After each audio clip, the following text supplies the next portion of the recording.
Thank you everyone for joining us today, and thank you if you're joining us on Zoom. You probably figured it out. This is Monica Wood. Hi, everybody. Monica Wood is a novelist, memoirist, and playwright, recipient of the Carlson Prize for contributions to the public humanities in Maine, and the Maine Writers and Publishers Alliance Distinguished Achievement Award for contributions to the literary arts. Yay! Her new novel, How to Read a Book, has already secured translation rights in 5 countries. This is 6 now. Oh. 6 countries. Her new play, Saint Dad, debuted in October 2023 at Portland Stage. Her previous novel, The One in a Million Boy, was translated into 20 languages in over 30 countries. Is that still an accurate number? She is also the author of When We Were the Kennedys, a New England bestseller, Oprah Magazine Summer Reading Pick, and winner of the May Sarton Memorial Award. Her other fiction, Any Bitter Thing, Ernie's Ark, and My Only Story have also won awards and made bestseller lists. Her short stories have been widely anthologized and featured on Public Radio International. Her nonfiction has appeared in the New York Times, Literary Hub, Oprah Magazine, Down East, the San Francisco Chronicle, Martha Stewart Living, Parade, and many other publications.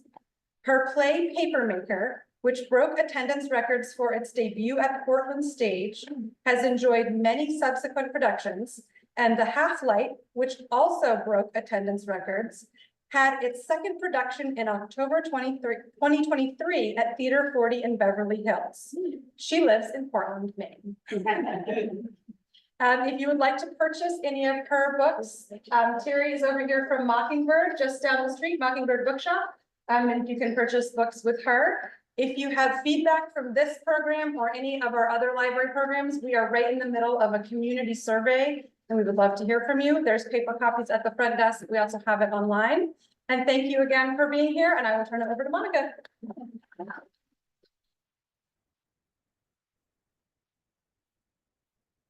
Thank you, Hannah, for inviting me. I want to also thank Mockingbird Books for being here. If you ever have a choice, and you're lucky that you do have a choice in this town, because there are a lot of people who have to drive 100 miles to find a bookstore, please patronize your independent bookstores. They need you.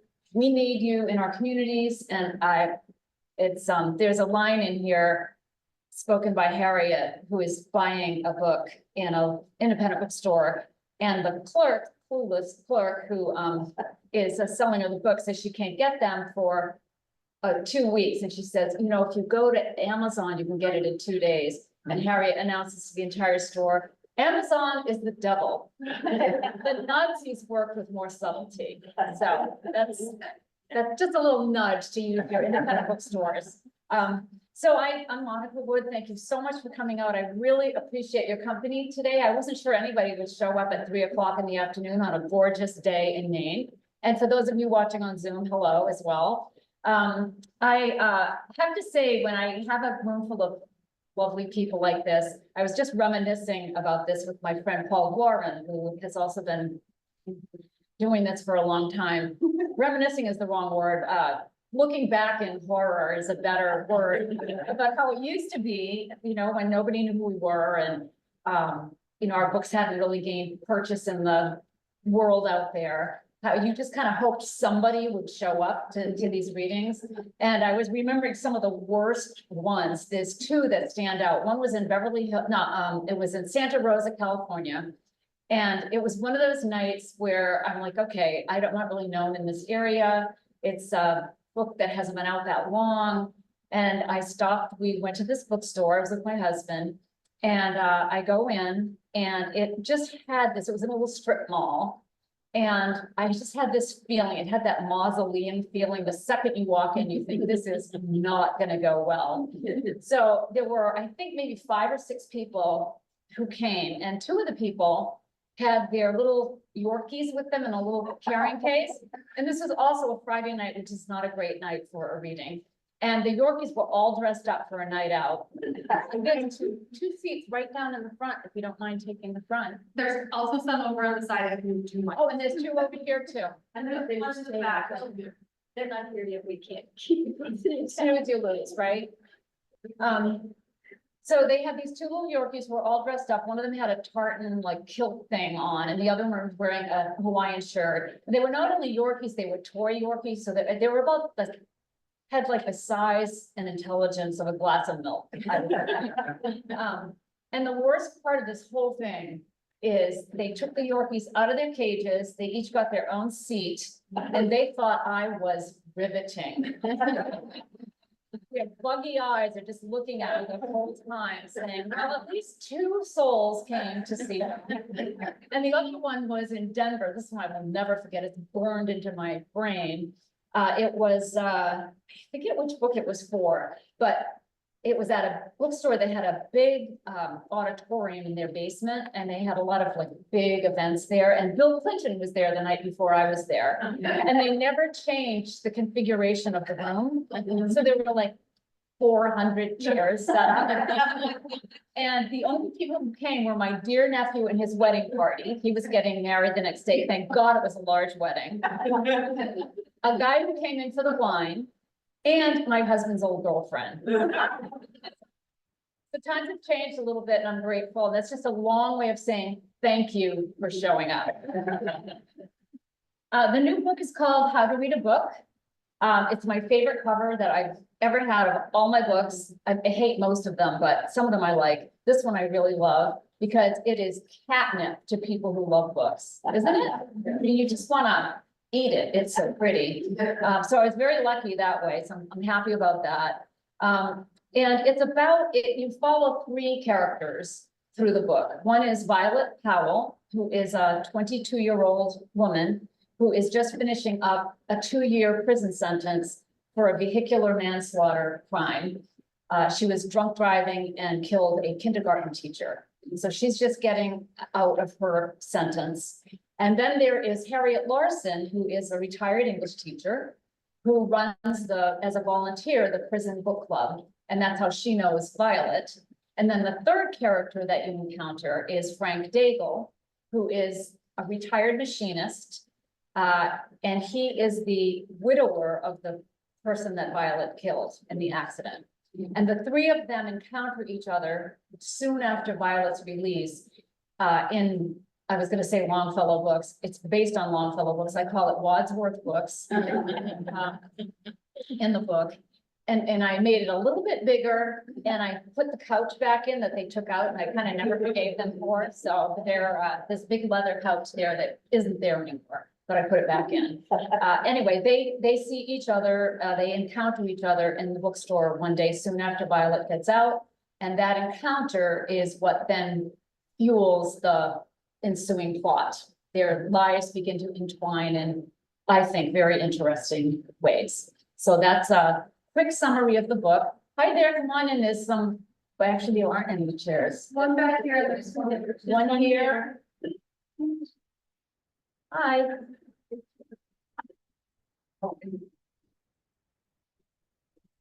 Oh, good. Great. Yes, okay, wonderful.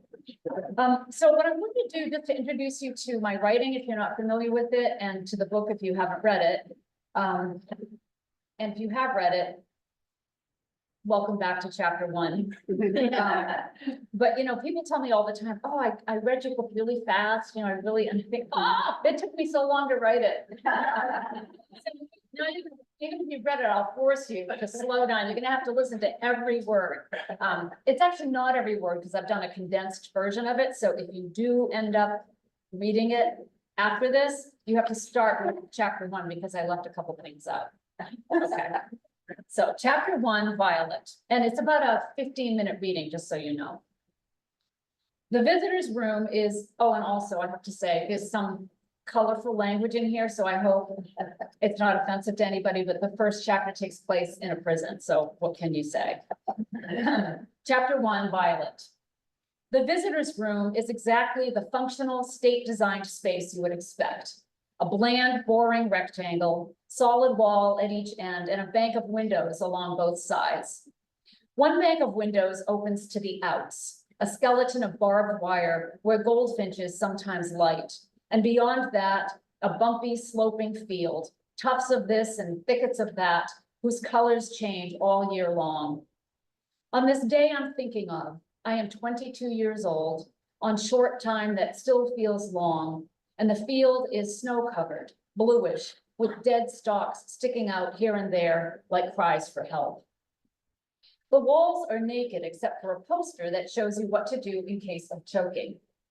No furniture except for a table and 13 armless, ass-pinching chairs. What color there is runs from putty to Band-Aid, but when we're all here, the room feels warmish, lived in. The other bank of windows runs along the main corridor, and across that corridor, another bank of windows looks into the chow hall. Not a wall in the place without a window in it. Doors too. Everything here is designed to murder your privacy. I can still see us so clearly. 12 women dressed in our blues, and the book lady at the head of the table, sensible button-up blouse patterned with smiley green bees, helping us discuss a book we hate. I feel the way I always feel in book club, the way I believe we all feel, safe. The book is called Scar Tissue, a so-called true story about a famous cardiac surgeon who grew up eating dirt. Actual literal dirt from a junky front yard in East Texas.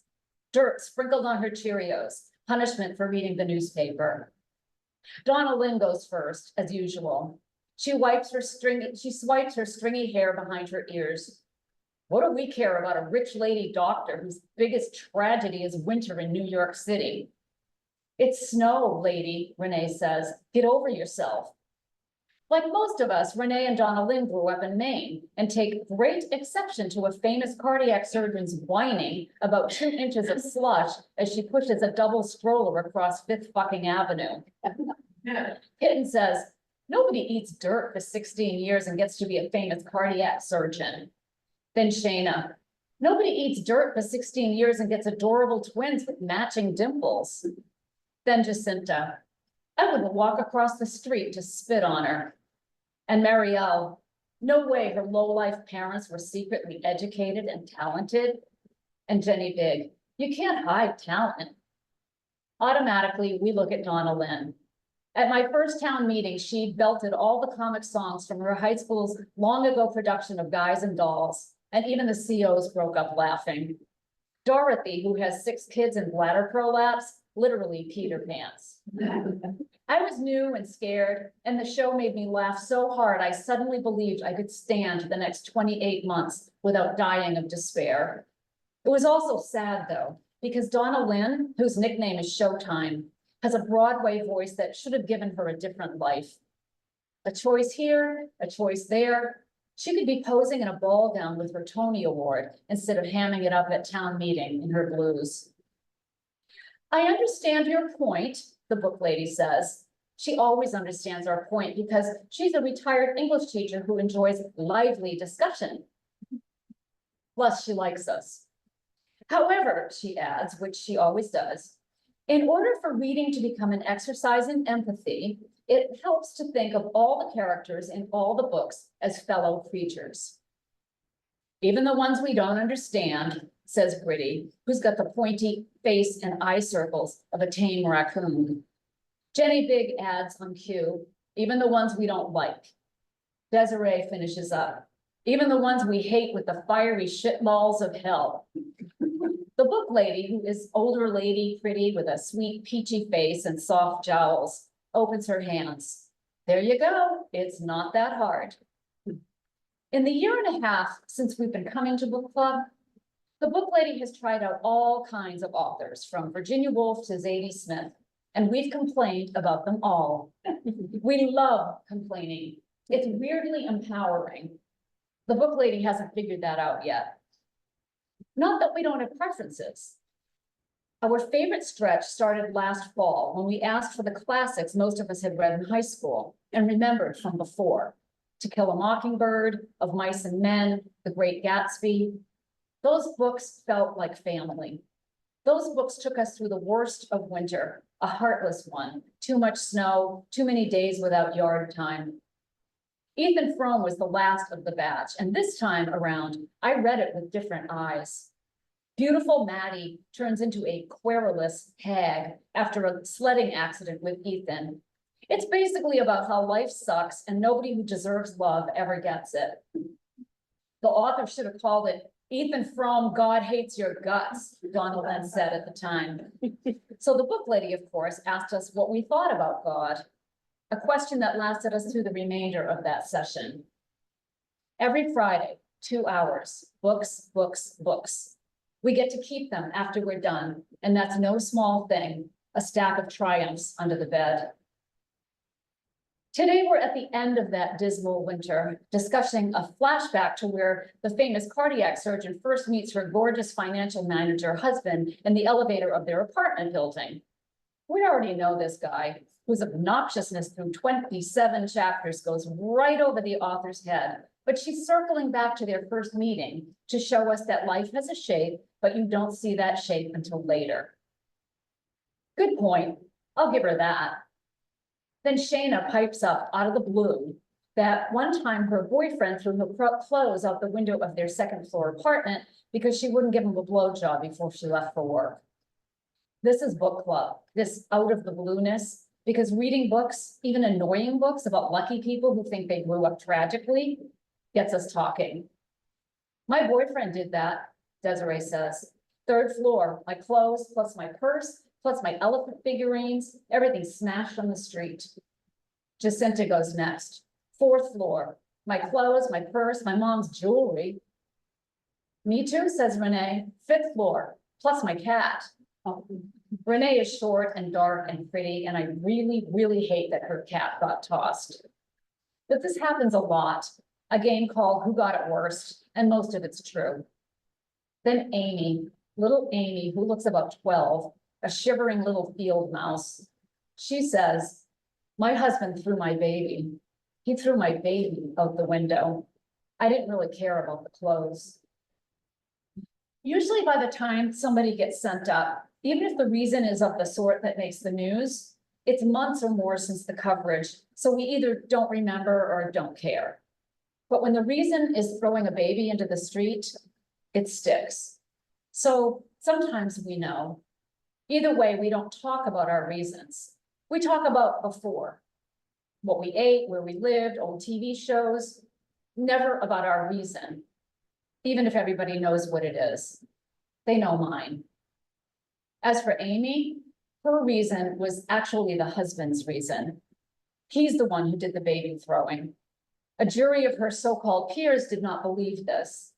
Imagine the courtroom, husband, a good-looking civil engineer, wife, Amy, a pitifully young mother with depression so bad her lawyers can't get her to comb her hair, which is how she lands on the inside, crying for her baby at book club, and he winds up on the outs, managing a bridge project. The book lady has gone super quiet. We call her Bookie, Bookie the book lady.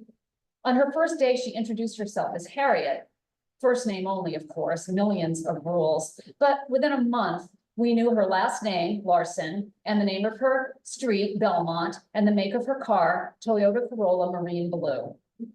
Her house is a Queen Anne with deep windowsills, loved by Tabsy, the book lady's black and white, overweight, indoor-only, prone to vomiting cat. We're not supposed to know these things.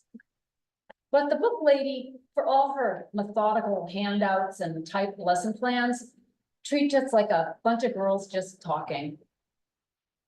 The book lady is thinking. Everybody quits us sooner or later, mostly sooner. And if I were the book lady, the last thing I'd do is come here once a week to hang out with ingrates who complain about my reading choices. Of the 15 books she's brought in by now, not one has met with unanimous approval. In the stillness of the book lady's gaze, I'm glad to have read those 15 books. The library here, oh my God, nothing but romance and double agents. I can't say I loved The Great Gatsby, but sometimes a sparkling sentence can really rip you up. So we drove on toward death through the cooling twilight. A sentence like that can put you someplace other than the shithole where you happen to be reading it. Or it's an ambush that puts you exactly in the shithole where you happen to be reading it. The book lady contemplates her hands. Maybe she's considering a kindly diplomatic way to say she's just about had it. But no, instead, she takes off her reading glasses and says, not once, not in my entire 64 years, has a man thrown my things out a window. You can almost hear the room relax, like a let go balloon. You're lucky, Bookie, says Jacinta. That's right, Jacinta, I am lucky. Not everybody's lucky, Kitten says. Kitten, I married a man who loved me. That would be Lou, says Renee. Yes, Renee, dear Lou. He died though, says Marielle. Marielle, a Millhands kid, beefy and tender. Well, yes, Marielle, but we had a good run. Shayna says, when your niece leaves for California, all you'll have left is Tabsy. Oh, but Shayna, Tabsy makes for a wonderful husband, the book lady says. And then we're all laughing because we've sort of fallen for Tabsy ourselves. And the book lady is clearly not leaving us. Then we're back on track talking about luck and books and life and why the scar tissue author's flawless twins don't deserve a $40,000 per kid preschool. Oh, darn, the book lady says. She frowns at the wall clock like its sole purpose is to ruin fun. Quitting time already. This moment always catches me unaware. The door opens and real life thunders in. A howl from Floorwalk, the iron echo of a CO coming in one door and going out another. Wait, before we go, I have a surprise, the book lady says, which always means a new book. She slumps her satchel on the table and removes the stack. It was written in the 40s, but you'll find it feels quite contemporary. People call it a novel, but in fact, it's 2 novellas. A little murmur of approval. Novella sounds kind of swanky, or at least short. It's about a brother and sister at a crossroads in their lives, separate but related crossroads. The sister is experiencing either a crisis of faith or a nervous breakdown. Won't it be fun to discuss which it is? She passes out copies of the book, Franny and Zooty by J.D. Salinger. A burst of energy zings around the room because some of us already know this author.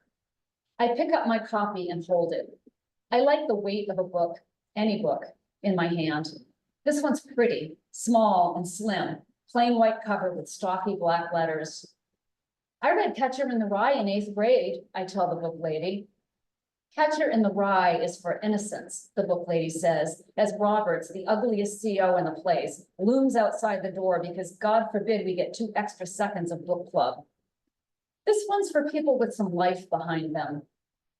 We like the sound of that. We are women with some life behind us. We know some things.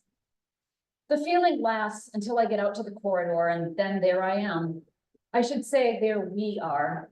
And by we, I include not only the other women, but the souls who came here with us, invisible but present, like hovering ghosts. Some of them are alive, somewhere on the outs, greatly altered, maybe forever, by something we did.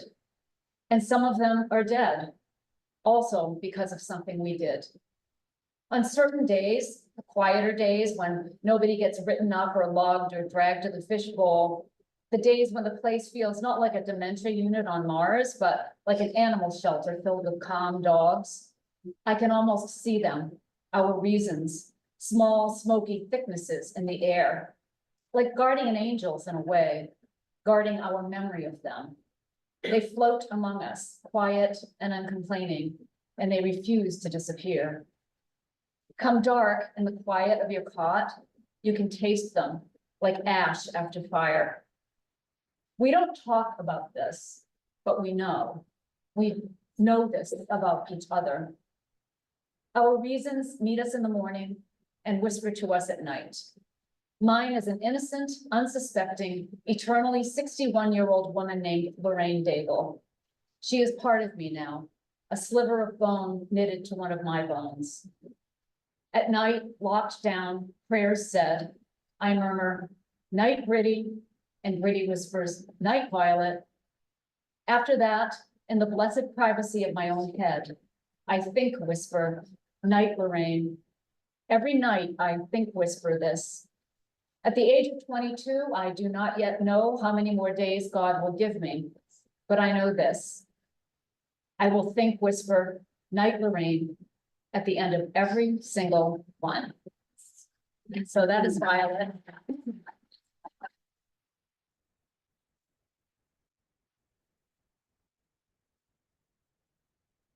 Well, thank you. So Violet's narrative, there are three characters that you're following, and Violet's is the only one that is in the first person. The others are in third person. And you don't understand until the very end of the book why I chose this narrative scheme. So just a little something to think about. I guess I should say about this book is that every single thing about it, I feel, came to me differently from all my other books. This is my sixth novel, well, sixth work of fiction.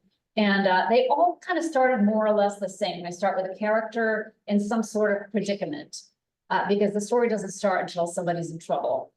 And in this case, I had no intention of starting a novel. In fact, I was writing plays at the time and really enjoying that a lot. And it was in the summer of 2019. It was a really hot August. And I remember, and I was in kind of a funk. All go through those times, and I was in one of those times. And one of the things that happens to me when I'm in kind of a blue period is I have trouble sleeping. So I've been kind of insomniac for several days running. And I woke up in the middle of the night for like the fifth time. And I was aware of this narration going on that was, it wasn't hearing voices. I knew it was a fictional character asking to be born is what it was. And I remember saying to her, I'm a playwright now, go find somebody else.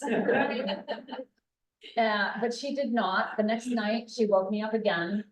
And I thought, well, if I just write down what she's saying, I can get this out of my system, put it in a notebook somewhere, maybe go back to it sometime. So I remember this so clearly. I got up, I grabbed a notebook and a pen. It was a hot night. I walked down my stairs. I live in Portland, and the screen door was just the screen door because it was hot. And there's a street light right in front of my house, so there was enough light to come in, and I could sit on the steps. And by street light, I wrote down what Violet was saying. And I felt, well, good for me. I got that done, put it away. And the next night I woke up around the same time, and it was Harriet speaking to me.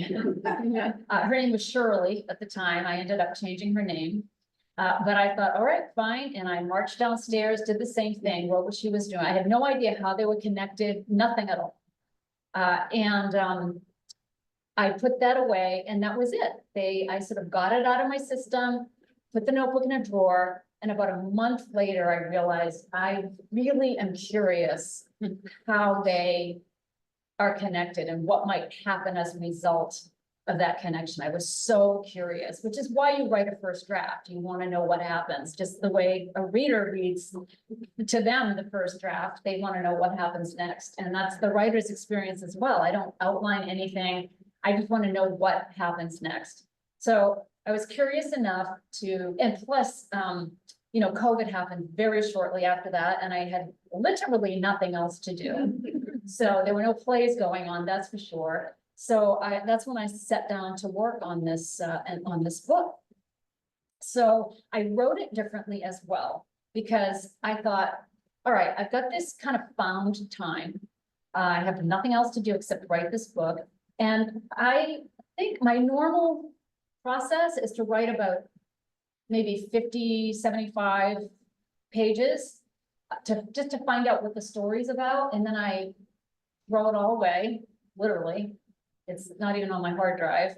And then I start on the real page one, which is, I now know this is my character. This is the problem the character has. This is a character that's going to come in and gum up the works in some way. And then I have something real to work with. And then I start the story all over again from there. Sometimes it takes 2 or 3 tries that way. And I thought, well, maybe for once in your life, you could just write from the beginning to the end, the way some people write first drafts, and just not worry that the writing is so awful and that there's no structure and that you don't know what the hell you're doing. Just keep going. And it's really hard for me to do that. I revise a lot as I go because, who's looking? I don't know, but it's just one of those things. It's just my process and I've come to accept it. But this time I thought, I'm gonna just go. And so what I would do, I would just say X, X, X, if it was something that was, I didn't know what was supposed to happen, and just keep going. And then I go back to all those XXX places and then figure out how to fill it in. And so I wrote the first draft of this book in almost exactly to the day 1 year, which is turbo time for me. It normally takes a good 2 years for a first draft. And again, I don't know how much COVID had to do with that, maybe quite a lot, I'm not sure. I'm a fairly disciplined writer anyway, but when there's literally no other distraction, you tend to write faster. Also, I was very aware that I'm getting older. And, time's a wasting. I've got to write a few more books. I better hurry up. So that was also maybe in the back of my mind. So I had that, and then I worked another year, 1 year, that's it, on the real book. And I had it done within 2 years, which was amazing for me. So I sent it to my agent. She sent it to my editor, and what was happening at that point, which is again, something different about the way this book happened, is for the 2 books previous to that, I had my publisher was Houghton Mifflin Harcourt, and I loved them. They were the oldest publishing company in the whole country. I had an editor that I loved. Her name is Ernie, and she was of my age, and we've been through the publishing mill many times before. She was a brilliant editor. I loved her. We had a very nice relationship. And so what happened was Houghton Mifflin sold except for their education books, they sold everything else to HarperCollins. So now I'm so a big fish swallowed a smaller fish. And so now I'm with one of the big 5, and they're basically the one world black helicopter, evil empire people. Because they're not owned by book people, they're owned by corporate people. And I don't mean to trash this is on Zoom too, so. I don't mean to trash my publisher. It's just, it's a big corporation that you're dealing with, and not the old fashioned editorial house, I guess you could say. But it all worked out great. I actually have a great team, and it feels very intimate. They have been absolutely wonderful to me. And I have an editor now who is very young, and that was a first for me, dealing with somebody that was far, far, far from my age. She was 25 when she acquired the book. She's now the ripe old lady of 27, 28. I think it's been 3 years now. But she was a protege of my former editor. And my former editor said, this young woman is smart. She asks great questions. She's really going someplace as an editor. And she was absolutely right. I'm proud to say I've always had a very good relationship with my editors, but I really was, I'm 70 and she was 25. Well, I was 67 at the time, but I'm thinking this is, will we even speak the same language? I just don't know. I've never dealt with a Generation Z editor. And it turned out to be just a lovely relationship. She's so smart. And she also, I kind of looked, I Googled her, of course, and she had written a couple of essays that were out because she had just finished her master's degree. And she was also a lovely writer as well, very insightful. And so I thought, I think I'm in really good hands. And it turned out I was in very good hands. And Jessica Vestuto is her name. And what she does that a good editor will do is that she will ask the right questions at the right time. And she's not trying to write the book the way she wants it written, or even exactly the way I want it written, but kind of how the book wants to be written. And it's a really fine distinction. And I feel like I have this feeling about novels that they exist somewhere in the mysterious nether world, completely done, completely formed. And they just kind of float around until they find a vessel. And you just hope that you're a smart enough vessel to more or less do justice to whatever this, of course, perfect thing in the ether is. So I always feel like the book has its own intentions that sometimes might fight with my intentions for the book. Like if I want to shoehorn something in because it's something that I like or is interesting to me, and it just does not belong in this book, that's something an editor can pick up. And they're subtle things sometimes. So I felt very grateful that I ended up with this lovely editor and the team I ended up with, and the book was delayed. There was just a whole lot of stuff about this thing. But I ended up with a team, they're all 30 minus. And they work really hard. They love the book. They launched the book so well. And I'm proud of them and really happy that I landed in good young hands. One of the other differences in the way I wrote this book is even this late in my career, I had never worked with a writing group, never. And about 8 years ago, my friend Kate Christensen, who's a wonderful novelist, decided she wanted a writing group. So she asked me, she asked Bill Rohrbeck, who's a Maine novelist, Sarah Bronstein, who's a Maine novelist, and Lewis Robinson, who's a Maine novelist, if we wanted to form a book group. So there's 5 of us, and we're all one of 5 kids with the same birth order. It's really freaky. And we got together, this was 8 years ago, just to talk about how we might want to work. And we were all working on something. I was working on a play at the time. Everybody else was working on a novel. And we said, let's just meet, once a month and bring some work. We'll kind of take turns. And we ended up forming such a bond. It's like a little family, really. And we read literally hundreds of pages for each other, hundreds. And Bill, oh my God, his first draft's of like 4,000 pages. So, and some of us have do shorter works than others.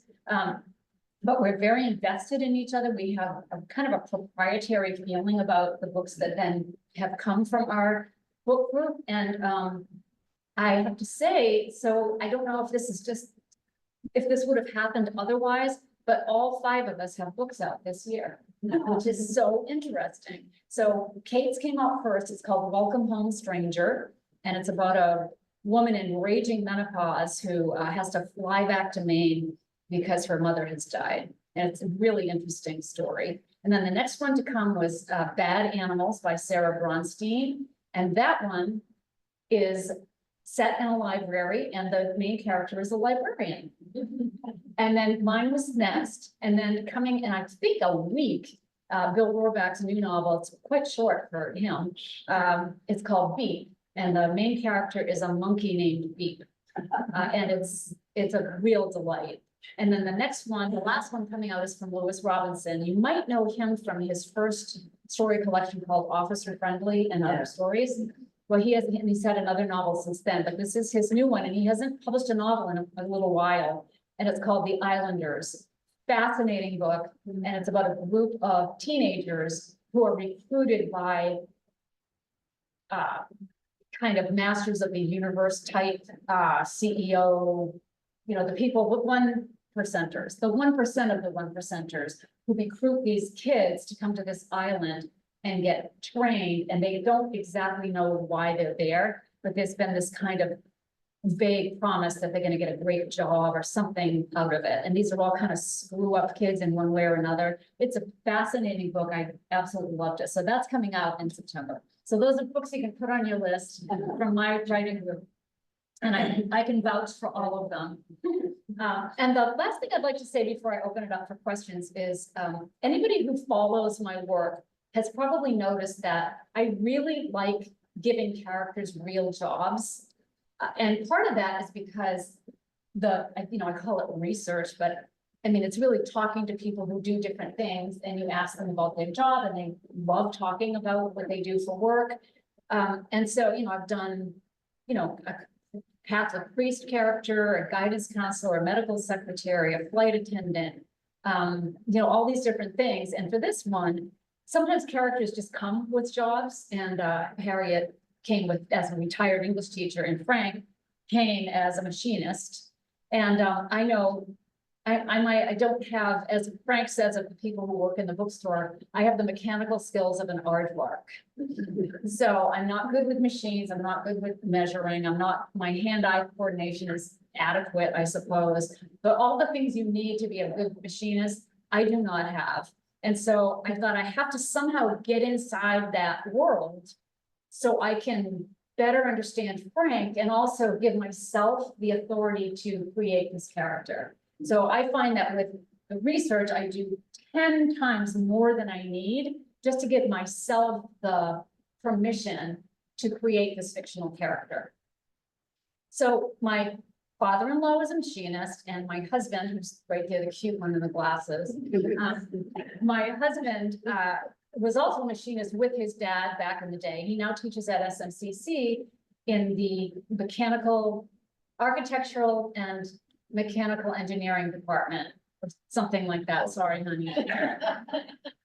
And so he hooked me up with the precision machining program there. And so for a whole semester, I went once a week. The students go 5 times a week. I went once a week to learn not how to be a machinist, which will be obvious when I try to explain some of these things, but just to kind of figure out what, more like the sensory things, like what does metal feel like in your hand? What does different type of metal feel like? What does it feel like to stand at a milling machine for 4 hours at a time? I'll tell you, it is very hard on the body. Your feet hurt, your back hurts, and those are things I couldn't know otherwise. The machines are really loud and kind of scary.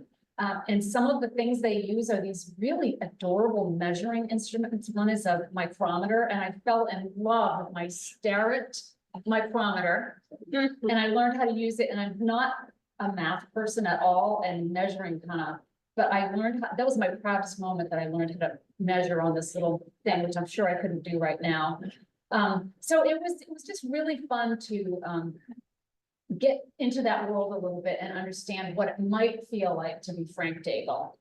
And then the other one, I put Violet to work as well, because she needs something now that she's on the outside. And I have been waiting for decades to put this in a book.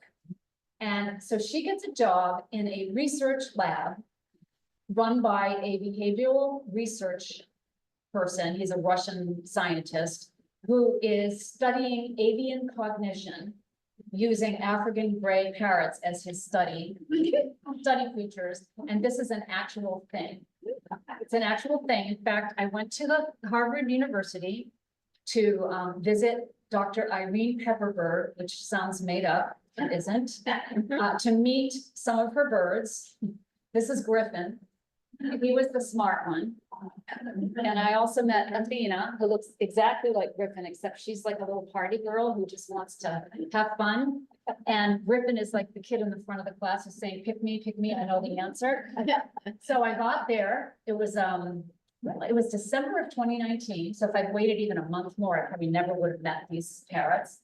And I didn't know I had a parakeet when I was a kid, but I didn't know anything about parrots or African grays, although I had followed her research for many, many years. She had this incredibly intelligent parrot named Alex. Does anybody know who this guy is? He was a famous bird. And he was so intelligent. He could count, he had a vocabulary of about 150 words. There were many, many things he could do. And what she was doing is groundbreaking work. And I've just read another piece somewhere else about hornbills, another bird that they're realizing are far more intelligent and tool using and everything than we think. But all of the animal research, especially when she was doing it, was with primates. So teaching gorillas to talk through sign language. It was all just, animals closer to humans. And she was doing this research with this lowly African gray parrot and getting these astonishing and interesting results about whether or not they can think and calculate and plan and all of these things. And she was completely dismissed by a mainly male-centered research body at the time. And so she just kept getting grants, and the woman is indefatigable, I'll tell you. So I met her. She's a small person with a big brain. And I met Athena and Griffin. And they went through a few of their paces with me. And what these birds can do, among many other things, is you can lay out some things on a tray. They know shapes, colors, they know numbers up to 8 or 9, and they know material. So let's say you put 3 wool balls, that's wool. They go, wool, wool is wool, and wood is wood. They know wool, wood, paper, a couple of other things, metal and something else. Anyway, so you put different materials, different objects with different shapes, so they know four-cornered is square because parrot lips can't say square. And three-corner is a triangle, and I forget the word for circle, it might be circle. So there's all of these things on a tray. They're different colors, different shapes, different materials. And you ask Griffin, how many red? And if there's a red triangle, a red key, and a red something else, he'll say 3. If there's 5, he'll say 5. If you say, Griffin, how many wool? And there's a red wool, green wool, and a purple wool, he'll say 3. If you say, how many keys, because they like the big toy keys, and he'll tell you how many. They also know the concept of bigger and smaller. So if you hold up, there's these plastic keys, one is big and one is little. And it's not which is bigger and they pick it. She says, which color bigger? And so there's a big red key and a little yellow key, and he'll say red. It's so, I almost died. I was so thrilled to meet these birds and so bowled over by what we don't know about this species and maybe all birds. And I'm a birder anyway, and I love birds. So this was really great. And I thought, I finally have a place to put this in one of my books. So that's Violet's job. And if you've never written dialogue for parents, you have not.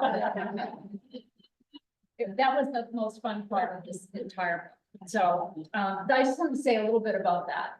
So I'm going to open it up to questions now. I'm an open book. You can ask me anything, and I'm delighted to oblige. Yes. I'm fascinated about the process of your usual way, which is to write 50 to 75 pages and then throw it away. That's ridiculous. Yeah, it is. And again, start. So I'd love to hear just more about that. But what does that look like? And then are you done with that now? Maybe your next question will be about. That's a good question. So the question is for the Zoom people. This lovely reader is interested in my process of writing a whole bunch of pages and then throwing them away. How does that work? And am I going to continue to work that way after this? I don't know. I have to say it was pretty great. The one downside is because it normally takes me 4 years to write a novel, I am so happy to get rid of the characters by the time I'm done. And I miss these people because I didn't spend the same kind of time with them. It's a funny phenomenon. That method actually started with my first novel. I had about 75 pages done, and I went to a writing retreat in Virginia, and I forgot my manuscript. And this was, I was typing, this wasn't, the pages were home. And I thought, well, I can wait for Dan to send them through the mail, or I can just start over again.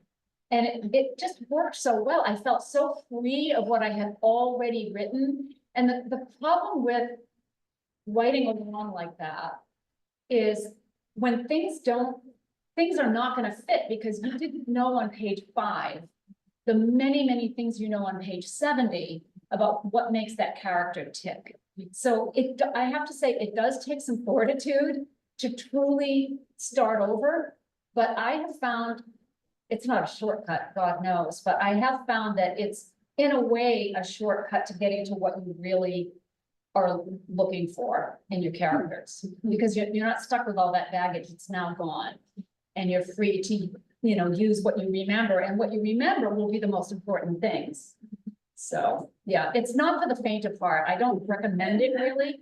And some of my writer friends even are appalled at my process, but it's, we all have different ones and they work for us. I wish there were a shorter way, and it turns out there kind of was, but I think that's, Cynthia Ozick once said, the only thing you learn about writing a novel is how to write that novel, and every novel has its own challenges. So it could be the next one is going to be another, huge write and delete. I don't know.